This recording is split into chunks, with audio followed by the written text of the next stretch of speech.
पहली बार मुझे नहीं पता था कि कौन सा वाला मैं हूं और कौन सा वाला नहीं हूं। समय और स्पेस का इक्वेशन अचानक मुझ पर लागू ही नहीं था। ये एक भव्य उथल पुथल थी, लेकिन बेहद खूबसूरत थी। अगर इंसानियत ऐसी समावेशी भावना का अनुभव कर ले तो पक्का हम हर चीज का समाधान ढूंढ सकेंगे। मुझे आमतौर पर एक मिस्टिक या दिव्यदर्शी कहा जाता है। तो इसका क्या मतलब हो सकता है? अगर यहाँ कुछ ऐसा हो जिसे आप नहीं जानते और आप समझ भी नहीं पा रहे हो, तो वह आपके लिए एक रहस्य बन जाता है। और अगर यहाँ कोई ऐसा हो जो ऐसी कई चीजें जानता और समझता हो जिन्हें कई लोग न जानते हैं न समझ पाते हैं, तो वो व्यक्ति एक मिस्टिक बन जाएगा। क्या ये इतना सरल है? तो आइए मैं आपको अपनी कहानी सुनाता हूं। ये अहम है और अद्भुत बात है कि टेड पहली बार यहां मैसूर में आयोजित हो रहा है, क्योंकि यहीं मेरा जन्म हुआ था और यहीं मैं बड़ा हुआ। जहां हम अभी हैं ये जगह वहां से ज्यादा दूर नहीं है। तो बचपन में एक बात थी जिसका मुझे एहसास हो गया था कि मैं बिल्कुल पूरी तरह अज्ञानी हूं, और ऐसा लगता था कि मेरे आसपास हर किसी को लगभग हर चीज पता है और यहां मुझे कुछ भी नहीं पता था। तो क्योंकि मुझे कुछ नहीं पता था, इसलिए मुझे हर चीज पर बहुत बहुत ज्यादा ध्यान देना पड़ता था, क्योंकि ऐसा लगता था कि दूसरों को सब पता था और वो किसी भी चीज पर ध्यान दिए बिना खुशी से अपना जीवन बिता सकते थे। मेरी ध्यान देने की क्षमता ऐसी हो गई कि अगर मैं एक पत्ती को भी देखूं तो मैं वहां बैठे बैठे बस उस पत्ती को घंटों घंटों देख सकता था। अगर मैं अपने बिस्तर पर बैठता तो बस अंधेरे को देखता रहता, और ऐसा मैं पूरी रात कर सकता था। तो ये ध्यान मेरे और मेरे आसपास की हर चीज के बीच एक बिल्कुल अलग तरह की भागीदारी और संवाद लेकर आ गया, चाहे वो जीवित हो या निर्जीव। पर बाकी सब लोग, ऐसा लगता था जैसे वो सब जानते हैं और अपना जीवन व्यस्त और मस्त होकर जी रहे थे, पर मैं बस हर छोटी चीज को लगातार घूर रहा था। और तब मैंने देखा कि मुझे एहसास हुआ कि उनको भी कुछ नहीं पता था। बस इतना था कि उनकी अपनी धारणाएं और विश्वास थे जिनसे वो खुश थे। ये या तो उनके खुद के थे या किसी और के द्वारा सौंपे गए थे। और वो न केवल ये जानते थे कि यहां क्या है, बल्कि वो दूसरी दुनियाओं के बारे में भी जानते थे। भगवान, स्वर्ग और हर चीज के बारे में जानते थे। और यहां मैं ये समझने के लिए जूझ रहा था कि ये सब क्या है। तो ये मुझे इतना दिलचस्प लगा कि मैं खुद को मैसूर के एक मुख्य मंदिर के बाहर लेकर जाने लगा, क्योंकि मैं वाकई देखना चाहता था कि भगवान से मिलने के बाद, भगवान से बातचीत करने के बाद लोग कैसे हो जाते हैं। तो मैं वहां खड़ा होकर मंदिर से बाहर निकलने वाले हर चेहरे को गौर से देखने लगा। और आमतौर पर मुझे आसपास की गपशप सुनने को मिली। कभी कभी भारतीय मंदिरों में आपके जूते किसी और के साथ चलते बनते हैं, और फिर मैं देखता कि लोग यहाँ सृष्टि और सृष्टिकर्ता दोनों को कोस रहे होते हैं। मैंने हमेशा यह देखा कि रेस्टोरेंट से बाहर निकलते हुए लोगों के चेहरों पर मंदिर से बाहर निकलने वाले लोगों के चेहरों से ज्यादा खुशी होती थी। भगवान वर्सेस डोसा, और लगता है डोसा जीत जाएगा। मुझे ये बात कुछ समझ नहीं आती थी, और इसलिए मैं धीरे धीरे अपने आसपास की हर चीज और हर इंसान को लेकर और ज्यादा शक्की होता चला गया। मैं सामाजिक संरचनाओं, राजनीतिक व्यवस्थाओं, धार्मिक विश्वासों और यहां तक कि वैज्ञानिक सिद्धांतों पर भी शक करने लगा था, क्योंकि उनमें से कोई भी मेरे जीवन के अनुभव से मेल नहीं खाती थी। और एक दिन मैं चामुंडी हिल की ओर चल पड़ा। आपको ये जगह जरूर देखनी चाहिए। और मैसूर में एक परंपरा है, अगर आपको कुछ करना है तो आप चामुंडी हिल जाते हैं। अगर आपके पास करने के लिए कुछ नहीं है तो भी आप चामुंडी हिल जाते हैं। अगर आप प्यार में पड़ गए तो आप चामुंडी हिल जाते हैं। अगर आपका प्रेम प्रसंग टूट गया तो भी आप चामुंडी हिल जाते हैं। मेरा टूट गया था और मेरे पास करने के लिए कुछ नहीं था, तो मैं चामुंडी हिल की ओर जाने लगा। और वहां जाकर मैं एक चट्टान पर बैठ गया। मेरे जीवन के उस पल तक मैं हमेशा सोचता था कि ये मैं हूं और वो कोई और है या कोई और है, पर पहली बार मुझे नहीं पता था कि कौन सा वाला मैं हूं और कौन सा नहीं। अचानक जो मैं था वो हर जगह फैला हुआ था। मैं जिस चट्टान पर बैठा था, जिस हवा में मैं सांस ले रहा था, मेरे चारों ओर का माहौल, मैं हर चीज में विस्फोट कर गया था। यह सुनने में बिल्कुल पागलपन जैसा लगता है। मुझे ऐसा लगा कि यह 10-15 मिनट तक चला होगा, पर जब मैं अपनी सामान्य चेतना में वापस आया तो मुझे यह पता चला कि 4.5 घंटे से मैं वहीं बैठा था, पूरे होश में, आंखें खुली हुई, पर मेरे अनुभव में समय बिल्कुल पलट गया। बड़े होने के बाद पहली बार मेरे जीवन में मेरी आंखों से आंसू बह रहे थे और मैं बिल्कुल शांत और खुश रहा हूं, वैसी कोई परेशानी नहीं थी। लेकिन यहां मैं एक बिल्कुल अलग ही तरह के परमानंद में डूबा हुआ था। मेरे शरीर की एक एक कोशिका परमानंद में फूट रही थी।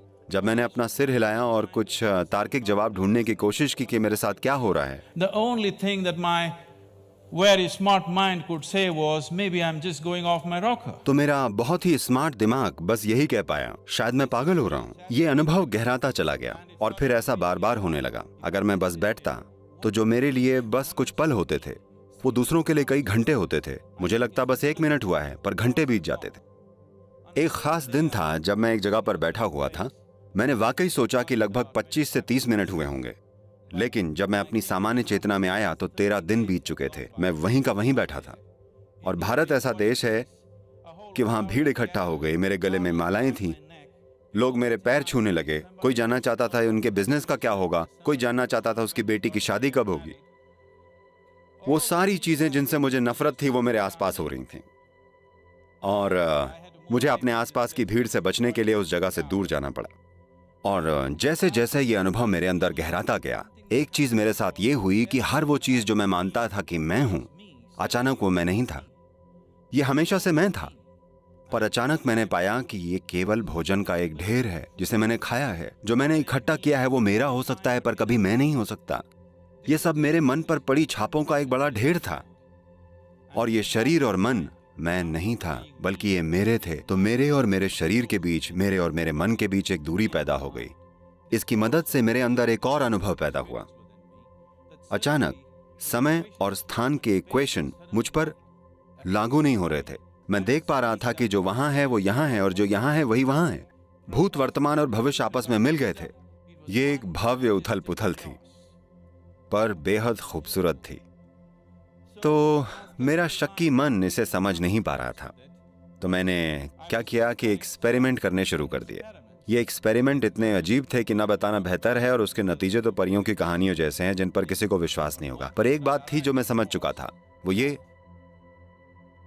कि ये ब्रह्मांड मानव पर केंद्रित नहीं है और इंसान अपना अनुभव खुद बनाते हैं। ज्यादातर लोग समझते हैं कि उनका अनुभव उन परिस्थितियों से तय होता है जिनमें वो रह रहे हैं, पर इंसान का हर अनुभव 100% हमारे अंदर हम खुद ही बनाते हैं। और मुझे लगता है आजकल बहुत सारे वैज्ञानिक इससे सहमत हैं। और यह एहसास होने के बाद कि अगर सभी अनुभव हमारे अंदर से आते हैं, अगर आपके अनुभव की जड़ आपके अंदर है, अगर आपके अनुभव का स्थान आपके ही अंदर है, जो कि है, तो आप जीवन का कैसा अनुभव पाना चाहेंगे? मुझे यकीन है कि आप अपने लिए यही चाहेंगे कि यह बहुत सुखद हो, चाहे आप जो भी कर रहे हो। आप अपने पड़ोसी के लिए क्या चाहते हैं इस पर बहस हो सकती है, लेकिन आप अपने लिए यही चाहेंगे कि आप परम आनंद में रहें।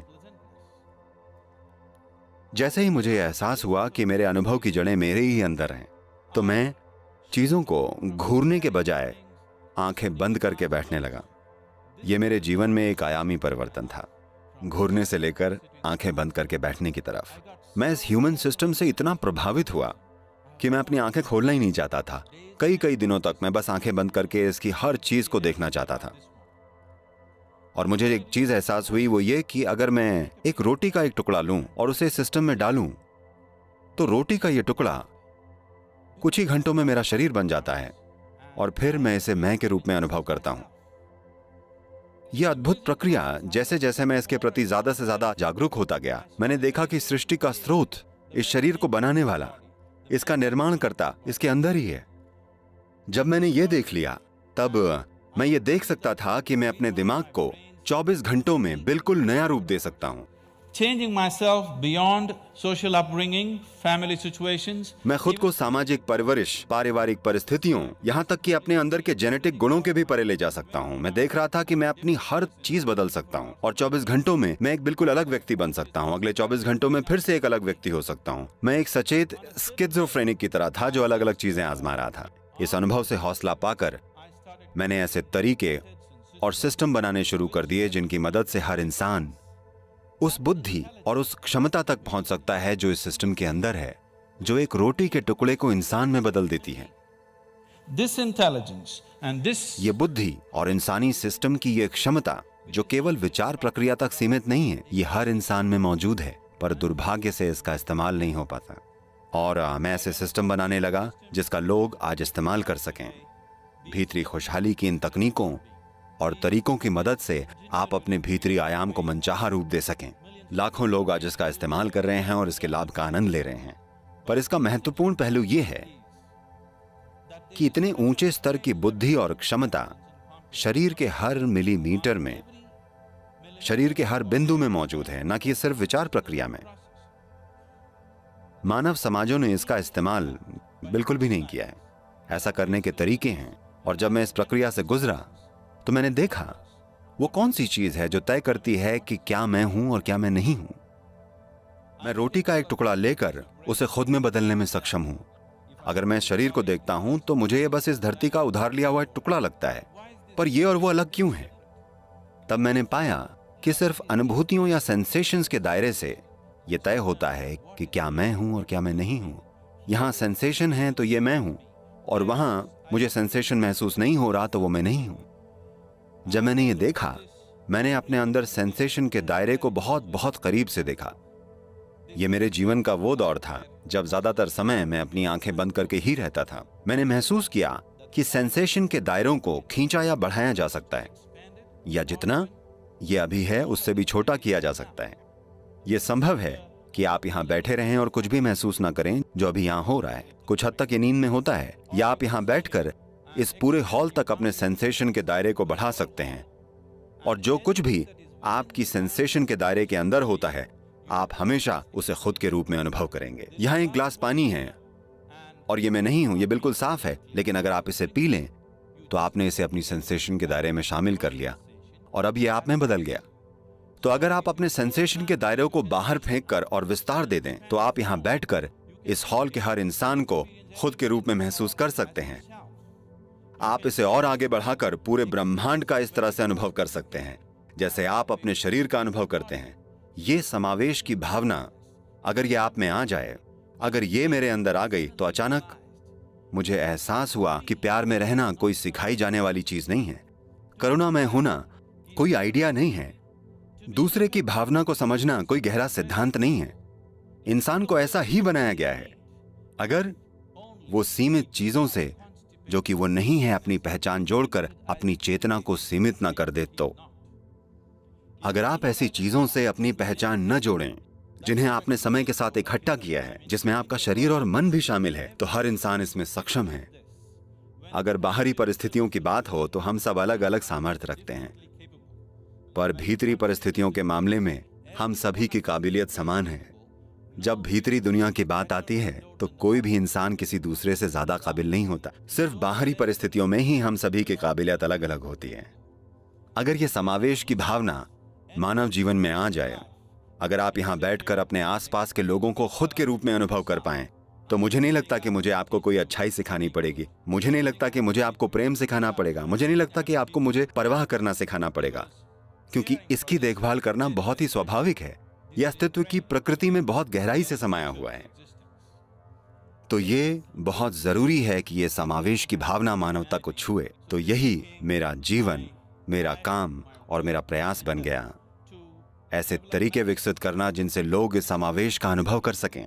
If this inclusiveness is experienced by humanity, particularly by the leadership, people अगर मानवता इस इंक्लूसिवनेस का अनुभव करती है, विशेष रूप से लीडर्स, यानी जिनके पास पावर है, दुनिया में कई तरह की जिम्मेदारियां हैं, तो निश्चित रूप से हम हर चीज का समाधान ढूंढ सकते हैं। क्योंकि आज हम लोगों की एक पीढ़ी के रूप में ये बहुत महत्वपूर्ण है, क्योंकि पहली बार इस धरती पर हम हर इंसानी समस्या को सुलझाने में सक्षम हैं। पोषण, स्वास्थ्य, शिक्षा, पर्यावरण, आप चाहे जो कहें, हम सबको बदलने में सक्षम हैं। पहली बार हमारे पास जरूरी संसाधन हैं, क्षमता है और तकनीकें हैं। पर क्या हम इसे करेंगे, ये बस इस बात से तय होगा कि हमारे जीवन का अनुभव कितना समावेशी है। अगर आप यहाँ खड़े होकर इस धरती को खुद के रूप में अनुभव करें तो मुझे नहीं लगता कि आपको ये बताना पड़ेगा कि इसका ख्याल रखें। हर इंसान अपनी पूरी क्षमता से इसे करेगा। लेकिन अगर हमारे अंदर ये इंक्लूसिवनेस नहीं होगी तो हम जो कर सकते हैं वो नहीं करेंगे। अपने जीवन में अगर हम वो नहीं करते जो हम नहीं कर सकते तो कोई समस्या नहीं है, पर अगर हम वो नहीं करते जो हम कर सकते हैं तो हम एक ट्रेजेडी हैं। My hope and my work is just to see मेरी आशा और मेरा काम बस ये देखना है कि हमारी पीढ़ी के लोग ऐसी ट्रेजेडी न बने, यानी हम जो कर सकते हैं वो हम जरूर करें। और इस वक्त हम जो कर सकते हैं वो 100 साल पहले की क्षमताओं की तुलना में बहुत जबरदस्त रूप से अलग है, बहुत जबरदस्त रूप से अलग। पर जिस चीज की कमी है वो है एक समावेशी चेतना, जीवन का एक समावेशी अनुभव। अगर हम इसे लीडरशिप में और लोगों में लेकर आते हैं, सिर्फ तभी हम ऐसे समाधान खोज पाएंगे जो सभी के लिए मायने रखेंगे। नहीं तो हम बस यही करते रहेंगे, समाधान के नाम पर हम ज्यादा से ज्यादा समस्याएं खड़ी करते रहेंगे। अगर हम सच में ऐसे समाधान चाहते हैं जो सभी के लिए मायने रखें, तो मानवता को पूर्ण समावेश का अनुभव होना जरूरी है, और ये संभव है। बहुत बहुत धन्यवाद।